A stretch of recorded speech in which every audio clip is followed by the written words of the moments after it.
I'd like to thank you all for being here, and I'd like to extend a special thank you to our County Mayor Bowers, Mayor McMillan, Sheriff John Fuson, Police Chief Al Ansley, and our school board members who are here, Mr. George Giles, Stephanie Lobdell, Mr. Jimmy Garland, and our board chair, Mr. Horace Murphy. School safety has been a priority in our school district for many years. It is one of our foremost priorities. And so that Connecticut shooting, or the Connecticut incident, really heightened the concerns of everyone across this nation. Following that incident, school officials, county officials, and law enforcement have been working collaboratively to review our safety protocols within our schools and looking for ways to better have secure buildings for all of our students. During that work together, we identified immediate ways that we could become more vigilant in our existing protocols, while also looking for short and long-term improvements that would make our schools safer. We currently have SROs in all of our middle and our high schools. And one of the short-term measures that we identified was to have law enforcement be a greater presence for our law enforcement around our schools and in our elementary schools. That was welcomed with a lot of positive feedback from both parents and our principals. And so what you're going to be seeing over the next few weeks, as soon as possible, you'll be seeing elementary schools that have off-duty law enforcement officers in and around the schools. There will also be other changes that will be taking place. We have buzz-in systems for most of our schools, and so if you don't have a buzz-in system in your school, you are directed directly to go directly into the office. But now all of our schools will have those. They will have buzzer systems where everyone will have to get that clearance to come into the main office. And we're going to continue to implement our long and our short-term measures that we've identified through our collaborative efforts, while also paying attention to what's going to be taking place within the General Assemblies. We know this is a topic that's being debated. For us, as a school system, we are reallocating the funds that we have for textbook growth. And each year we have a number of students, an increase in enrollment, and so we plan for that through our budget. We did not have that increased enrollment this year, so we're going to be able to use the textbook growth funds that we had. Also, we're going to be able to use some savings that we have from our fuel cost, because the volatility in the fuel cost is less than it has been over the past few months. This funding will make it sustainable for the spring, but if we're going to continue that, we're going to need additional funds that will make this sustainable throughout the rest of the semester.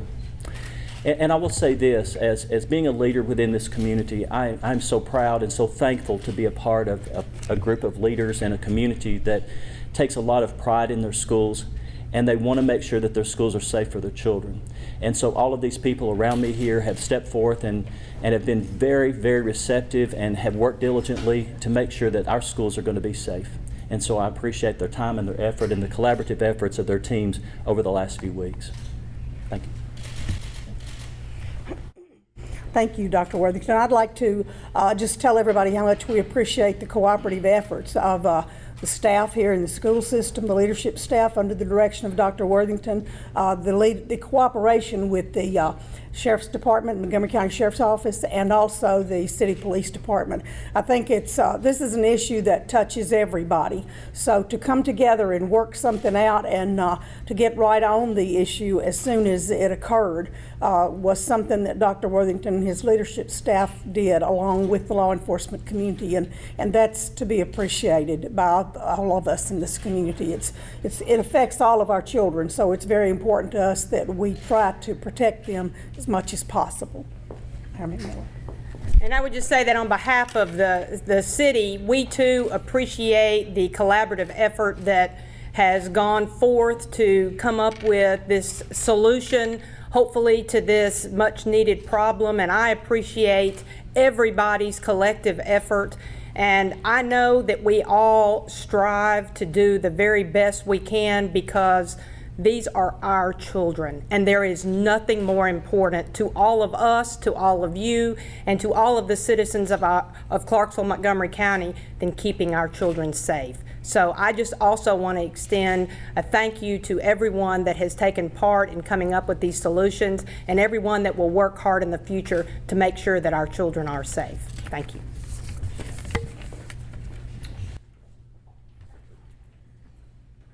I'd just like to echo what the both mayors and Dr. Worthington has said. We support this 100%. It's good to see different agencies within the county and the city working together. Things always work smoothly when you can do that, and I appreciate everyone's effort. Thank you. And I certainly do also appreciate that, Chief. This is something that needs to be done with cooperation from each agency in order to attain the goal that we want to have. And as a law enforcement agency, our job is to protect our citizenry, and especially with the most defenseless citizens that we have in our county, which is our children. So as sheriff, I plan on doing everything that I possibly can to work with whatever agency we need to work with to accomplish that. So definitely a good thing. So, appreciate it. Everything that I would have said has been said. From the school board's perspective, we only have one spokesperson that is speaking for us, and that is Dr. Worthington. We do not take shotgun approaches on issues of this stature. We come to one conclusion and have one spokesperson. So if there's anything in the future that you need to ask of reference to the school system that pertains to this issue, please contact Dr. Worthington. I guess at this point, if you have any questions. Let's start it off was the idea, obviously this is going to be an SRO expansion. You'll have officers that are SRO trained and off duty in that situation, so there'll be some SRO training for those officers that are going to go into the system, and it's going to be is it going to be a stopgap measure until you find a more permanent solution to the situation as well? That's more in lines. We realize that things are going to be taking place across this nation, and especially in Nashville. And so what we're trying to do is look at a temporary solution, knowing that we'll have to look at everything when it comes to budgetary time for the beginning of next fall. But they will be training. There will be training for the off-duty law enforcement, interacting with students, et cetera. But that training will be taking place. Is it leaning towards a future where SRO officers will be permanently involved in the elementary school as well? Do you think more of an SRO expansion is where things may be going in the future? I think everything is on the table right now, and so we're discussing a myriad. Just like I said earlier, we have short-term and we have long-term improvements that we're looking at, and that is one of those that we are discussing. Okay, and speaking of the armed guards issue, the people have bandied about the idea of armed guards ever since Sandy Hook occurred. Was that ever even a thought in your head, or did you guys actually consider armed guards, or did you just say this is probably the best used by the police department? Things like that. I'm going to go back. I think everything was on the table when we began discussing this. We tried to look at every protocol, every opportunity or option that we had available to us. And so the increased presence immediately with the changes in the way and the protocols that the police and the sheriff were operating within the community offered us an immediate presence around our schools. And so we saw that presence being very favorable. And so in doing such, we found that we could expand that, and that's why we chose that option. How many schools currently do not have buzzing systems, and when do you expect all of the schools to have those? Very soon. There are probably 11 schools that don't have buzz-in systems. I think I'm accurate on that. But if they don't have a buzz-in system, they have a direction to go right into the main office. So there is someone viewing them as they come into the main office. And this would be to the two mayors, I think. Is there any discussion in the Montgomery County government or the city government of helping fund this?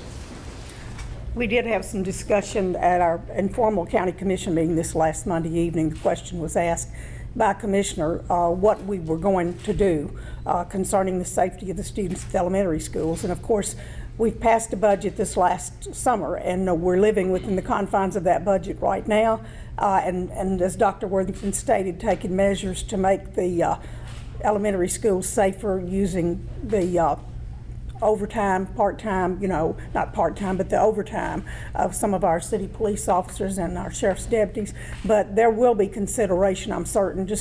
We want to see what comes out of the state legislature as far as funds or grants for the safety of schools, and also from the federal government before we absolutely step into funding. So that'll be discussed down the road.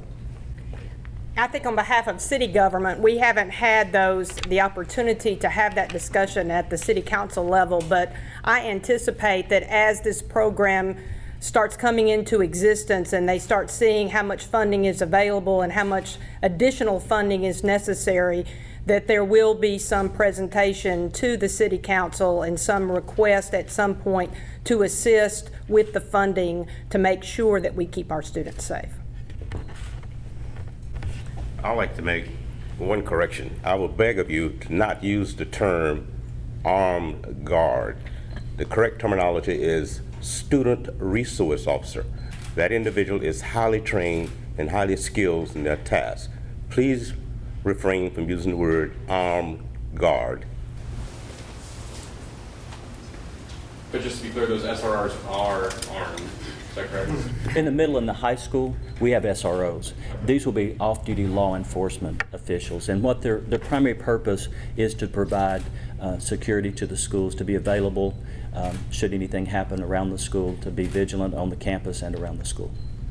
But they will be armed, yes. They're off-duty police officers. Just to clarify, there was a lot of people who believed that armed guards, which are untrained or were an option in that situation, versus what an SRO officer would do. So I understand what you're saying, but the clarification is very clear. There was many people who believed at one time that we were just going to get armed guards and that's what we're going to do. And that was the better question than the first question I asked. So to clarify, yes. The SROs that are currently present, are there any times when they're not within the school? Are there any issues with that and they're not present during school hours? I'm not following you. Are there situations that happen when they're outside for a training or something? Yeah, I'm sure there are, but for the most part, they're in the buildings very, very frequently on a daily basis, and after school hours too. I just wanted to make an additional comment when we talked about the program, and I want to give some credit to the Sheriff's Department and to the City Police Department. They have already begun the familiarizing themselves with the schools, and even though we didn't have the specific program in place, I know, and the chief may want to speak to this, but they have had police officers actually visit all of the elementary schools, familiarize themselves with the principals and the teachers and the school system. So I think on behalf of all our law enforcement agencies, they took immediate steps to begin the process of making sure that our children were safe, and they're going to continue that. But I didn't want you to think that they haven't been doing anything up to this point, because they have. And Chief, you may want to speak to what y'all are doing now as you move forward into this.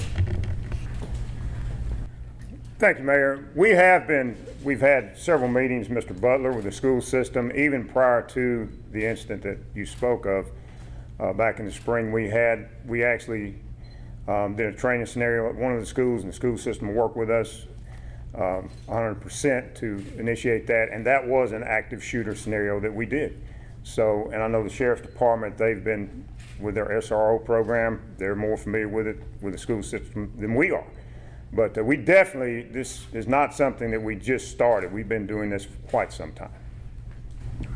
Just to speak also a little bit to that is Dr. Worthington come to us several weeks ago, and we wanted to discuss what we was going to do in the immediate short term. And I think what Mayor McMillan was alluding to was the extra patrols, the step up of police presence at these elementary schools. And that's exactly what both of us had done. But we also needed to address, a permanent short-term, immediate short-term solution, which is what we're talking about now, which is staffing off-duty police officers and sheriff's deputies at these schools to address those security issues there. So basically that's where we're at. So there's any other questions related to that, the City Police Department and the sheriff's deputies will be trained by our SRO supervisor, who will instruct them on what type duties that they'll be responsible for and what our expectations are. And all three of these agencies, the Sheriff's Office, the City of Clarksville Police Department, and the school system, have signed agreements to what we need to do, and we all agree on what we need to do, and that just shows the effort that we're willing to take to pursue that. So, with the training for all these kind of situations, are all city and county officers going to get this? I mean, it used to be the belief that responding to these things would be strictly a SWAT situation, but in other police departments, sometimes they do the 3 and go method and things like that. What's the new plan for police response to this? Do you know? Right, well, over the last several years at the sheriff's office, we've had active shooter training incorporated with our in-service training. Now, as far as this program here goes, the training for school resource officer will be given to the people that are participating in this program as far as protecting the elementary schools. So I can't speak to active shooter training at the city, but that's what we do as a part of our yearly in-service training, and we try to bounce that around at different schools to where you could utilize the different layouts or whatever. But as far as the other programs there, that So all officers are basically ready to go. absolutely. You know, and I want to say something about that part, because I think it's important for everybody to know that in the case of a shooting or a disaster, that pulls in all of our first responders and public safety people, not just city police and sheriff's office, but it pulls in ambulance, emergency services, fire rescue, all those first responders. So they do disaster training all the time.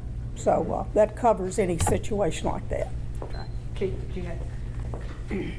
Just to, on your point, we've been training active shooter. That's been the protocol for police training to these type incidents for years. And we've been actively participating in that, not just because of the recent incidents in Aurora, Sandy Hook. We actually, we've been training towards this for years, and we're going to continue training. Active shooter, it's not wait for the SWAT team, it's go. Engage the suspect and go. Whether you're by yourself, 2 people, 3 people, you don't wait for your backup, you go. That's our job. That's why we wear the badge. So I hope that answers your No, question. it does very well. Can I say one other thing before that? In addition to that, the schools have safety teams, and they have their established protocols, and like them, they go through mock drills to make sure that they can respond also. So we've been doing that for years, and so, but again, we're trying to be more vigilant in everything that we're doing within our schools. Do you have an estimated cost for this short-term measure? It's about $140,000, and that's an approximation, but that's pretty close. And that's just for the off-duty police officers in our schools. And they're being trained by SROs? They're being trained, well, it's a joint effort, but they'll be going through protocols. This is how you do this is how you react, clear expectations of what to do in case of, the SROs are just a little bit different in terms of their interaction with students inside the building, because they build those relationships with students, and they can do teaching on the side. We're here, these people are designed, these law enforcement officers will be there to act as a deterrent, and at the same time building a relationship with the schools and making them more safe. Will they be armed? Yes. Do you think that a long-term plan could be these off-duty officers eventually graduating onto the SROs at the elementary school level? Well, I don't think I can speak to that. I think everything that any measure that we put in place is on the table at this point, but I don't think there's a graduation to become an SRO. I think it's just a different type of training, different types of qualifications that they have, but these are law enforcement individuals, and they are all trained, just as both of them said, they're all trained in tactical measures, and what they're doing is they'll be using those on a daily basis. And will that $140,000 take you through the end of this school year? Well, it'll take us through most of the spring semester. And so